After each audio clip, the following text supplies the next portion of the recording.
Hey guys, welcome back to Eptex Coatings. Today we have a spray cabinet for you. These outer dimensions are 72 height, 48 width, and 24 deep. Enrique, tell us a little bit more about it. Well, from what you can see here, you got your hooks here to hang your parts. The whole cabinet's made out of 18 gauge galvanized steel. But we powder coat it to help with the paint and the cleanup. And here you see the filters. They're 24 by 24 and 1 inch thick, and you can remove them whenever they get a little too clogged from the paint and powder that you're using. And then there you can see the fan.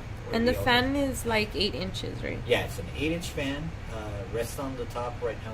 We'll see on the inside. You don't need that much space in there. It's just for the air to flow.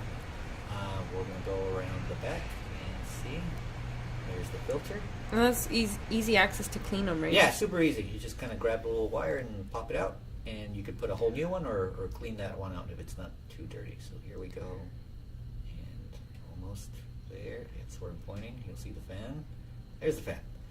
Yeah, 8-inch fan, 120 volts. Just plug it into any regular 3-prong outlet. But this specific fan is not our regular standard fan, right? This is an upgraded one? That little box is a HEPA filter. That's an upgrade you can buy. So let's say you don't want to cut a hole into your building to vent it out. We can add this HEPA filter, lets you recirculate the air. So anything that you want. Need one? Want one? Interested? Give us a call and we'll be happy to answer any questions you guys have. So have a great day and see you guys next time.